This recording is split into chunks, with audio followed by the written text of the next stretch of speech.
मनसेचं नाशिकच्या इगतपुरीमध्ये शिबिर सुरू आहे. पक्षाच्या मुख्य कार्यकर्त्यांना आणि काही प्रवक्त्यांना त्या ठिकाणी बोलवण्यात आलं आहे. मात्र तिथे एक व्यक्ती दिसत नाही आहेत आणि त्याची चर्चा आहे, ते म्हणजे प्रकाश महाजन. प्रकाश महाजन आपल्यासोबत आहेत. तुम्ही नाही आहेत शिबिरात, तुम्हाला बोलवलं नाही आहे की तुम्ही गेले नाही आहेत? एक तर असं आहे की पक्षाच्या निष्कर्षामध्ये प्रवक्त्याला बोलावलं नाही, त्याच्यामुळं मला त्याचं निमंत्रण नाही. पण इतर प्रवक्ते मात्र दिसत आहेत, 8 पैकी 7 तर तिथं आहेतच ना. त्यांच्याकडं पक्षातल्या विविध पदांची जबाबदारी आहे, माझ्याकडे तशी काही नाही.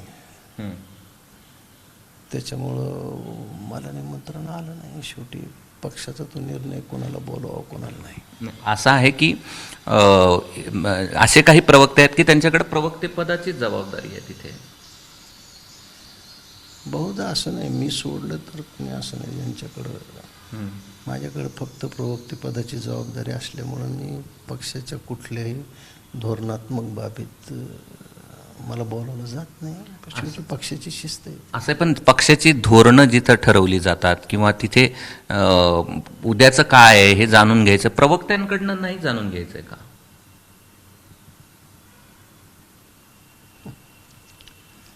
दुर्दैवी क्षण आहे माझ्या बाबतीत. काय बोलणार. एवढी प्रभावीपणे पक्षाची बाजू गेल्या काही दिवसांपासून तुम्ही मांडतात, पण तुमची बाजू मांडताना तुम्ही आज कचरताना दिसताय. घरच्या लोकांसमोर तोंड नाही राहिलं, सगळ्या जगाला माहिती आज. शिबिर आहे, मीच नाही. ठीक आहे, मला काही फार बोलायचं नाही या विषयावर. नाराज आहे तुम्ही? मी इतर कोणावर नाराज आहे, मी माझ्यावरच नाराज आहे.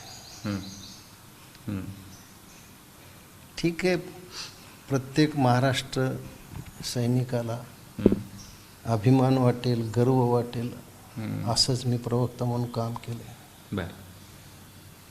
भविष्यात ते अभिमानानं म्हणतील की प्रकाश महाजन नावाचा कोणीतरी एक प्रवक्ता आमच्याकडे झाला. म्हणजे मी एक ठरवलंय आता, मी देव बदलणार नाही, पण देवानं बोलल्याशिवाय देवाला सुद्धा जाणार नाही आता. बर. याच्यापेक्षा मी जास्त बोलू नाही शकत. तुम्ही प्रचंड नाराज दिसताय. नाराज नाही आहे मी. कुणावर नाराज होणार? कुणावर नाराज होणार? आपलं नशीबच, आपलं भांडण ज्यावेळेस नशिबाची असते तर माणसाची हार होतेच, आपली हार आहे. बरं, काय भोवलं तुम्हाला? गेल्या काही दिवसातलं राणेंचं प्रकरण भोवलं की 2 भावांना एकत्र जर आले नाही तर महाराष्ट्र त्यांना माफ करणार, ही वक्तव्य भोवली तुम्हाला, ज्यामुळे तुम्हाला बोलवलं नाही? नाही, ते मला माहीत नाही. कदाचित 2 भावाचे एकत्रीकरणाचं वक्तव्य पक्षशिस्तीत नसेल. मी त्याची क्षमासुद्धा पक्षनेत्याजवळ मागितली आहे. पण राणेने जो माझ्यावर हल्ला केला शाब्दिक, त्या सगळ्या प्रकरणात कुणीही पक्षाच्या वरिष्ठ नेत्यांनी जाहीरपणे माझी बाजू घेतली नाही. माझ्या परिवाराला ज्या पद्धतीच्या धमक्या, फोन येत होते, माझा परिवार प्रचंड अस्वस्थ झाला. एक तर मी नारायण राणे साहेबाची जाऊन माफी मागणे किंवा त्याच्या विरुद्ध लढाईला उभं राहणे, मी माझ्या दुसऱ्या पर्यायाला निवडलं. मी माझ्या कुटुंबासाठी केलं. दुर्दैवानं पक्षातला कुणीही ज्येष्ठ जाहीरपणे असं म्हटलं नाही की प्रकाश महाजनला अशा प्रकारे धमकी देऊ नये. खूप वाईट वाटलं, पण मी तेही विसरून 2 भाऊ एकत्र यावे ही भूमिका मी बाळासाहेबाच्या समाधीपुढे सुद्धा मांडली. 2 भाऊ एकत्र आल्याने मला काय फायदा होणार होता किंवा माझं काय नुकसान होणार होतं उद्या नाही आले तरी. पण भाऊ नसण्याचं काय दुःख आहे हे मला माहीत होतं. ती एकत्र यावं हीच मी भावना बोलून दाखवली.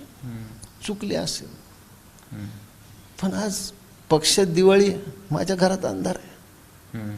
5 वर्षांनी एवढं मोठं शिबिर होतं आणि तुम्हाला एक हे प्रवक्तेपद, ह्याला मी कुठंतरी माझ्या मेहनतीनं सगळ्या तुमच्यासारख्याच्या प्रेमामुळे कुठंतरी एक ह्याला रंगरूपाला आणलं होतं.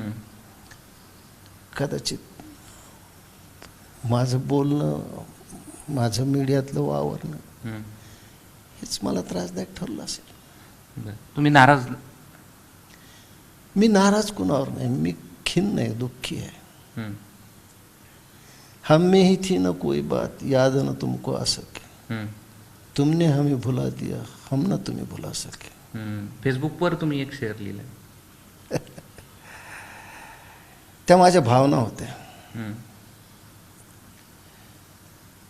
नवाब वाजिद अली शहाला ब्रिटिशांनी ज्यावेळेस जबरदस्तीनं लखनौमधून कलकत्त्याला पाठवलं, त्यावेळेस त्याने तो शेअर म्हटला आहे.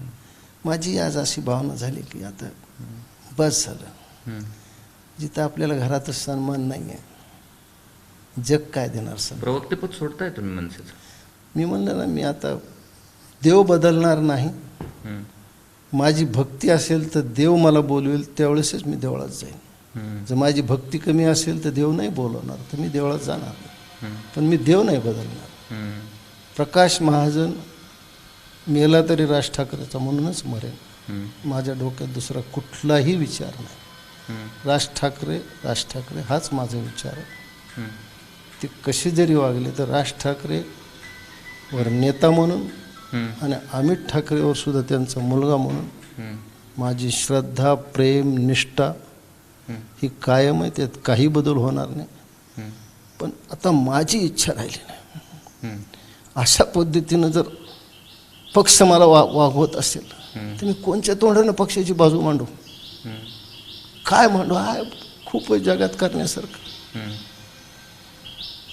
छत्रपती शिवाजी महाराजांच्या इतिहासाचे पुस्तक आहे, त्याच्यात मन रमेल. परवाच त्यांच्या एका पदस्पर्शाने पावन झालेल्या किल्ल्यावर जाऊन मला जाईन मी. पण जिथं आपल्याला जर घरात कोणी किंमत देत नसेल तर जग आम्हाला काय किंमत देणार आहे? माझ्या खाली ज्या प्रतिक्रिया येतात त्यात कित्येक लोक लिहितात की याला पक्षातच किंमत नाही. ह्याच पक्षानं दाखवून दिलं. कुठला क्रायटेरिया प्रवक्त्यांना बोलावलं नाही.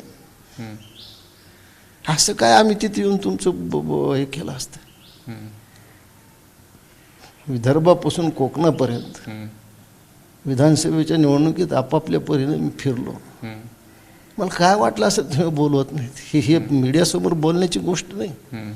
या गोष्टी मी वरिष्ठासमोर कित्येकदा बोलून दाखवल्यात. माझ्याकडे तसे पुरावे आहेत. कुणी त्यात लक्ष दिलं नाही. दुर्दैवानं माझी बाजू मांडणारा साहेबापुढे कुणीच नाही. नसलेले आरोप माझ्यावर टाकलेले जातात, ज्याचे माझ्याशी काही संबंधच नाही. मी खूप अस्वस्थ गेली 3-4 दिवस झाले. ठीक आहे, ही अस्वस्थता निघून जाईल.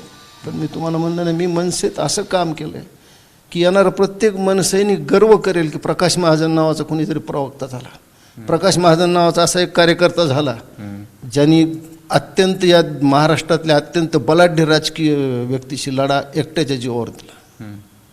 हा अभिमान त्यांना वाटेल. आणि मलाही माहीत आहे की माझी भक्ती खरी असेल तर माझा पांडुरंग माझ्या दारी येईल. जर माझी भक्ती खरी नसेल तर ठीक आहे, पण मी पांडुरंग नाही बदलणार. अस्वस्थ आहेत प्रकाश महाजन, कारण की त्यांचंच वाक्य आहे की घरात म्हणजे दिवाळी आहे आणि स्वतःच्या घरामध्ये अंधार आहे. मात्र असं असलं तरी त्यांची भक्ती राज ठाकरेंवरती पाहायला मिळते. मात्र पक्षाची बाजू मांडत असताना जितक्या खंबीरपणे ते पक्षाची बाजू मांडताना पाहायला मिळाले, मात्र स्वतःचीच बाजू मांडताना त्यांच्या डोळ्यात अश्रू आहेत आणि ते अश्रू सगळं काही सांगून जात आहेत की त्यांना गेल्या 3 दिवसामध्ये बोलवलं नाही आणि त्यामुळे कशा पद्धतीचं त्रास त्यांना स्वतः होतो आहे. आणि पक्षातले जर आपल्याला आपलं मानत नसतील तर एक प्रवक्ता होता असं पक्ष म्हणेल, या स्थितीपर्यंत ते पोहोचलेले पाहायला मिळतात. मात्र प्रचंड अस्वस्थ आहेत पक्ष आणि त्यांना बोलावलं नाही यासाठी त्यांना कुठली वक्तव्य भोवली हे मात्र अजून तेवढ्या प्रभावतेने त्यांनी सांगितलं जरी नसतं तरी समजण्यासारखं सगळं काही आहे. कॅमेरामन धनंजय दारुंटेसह मी कृष्णा केंडे, ABP माझा, छत्रपती संभाजीनगर. ABP माझा, उघडा डोळे बघा नीट.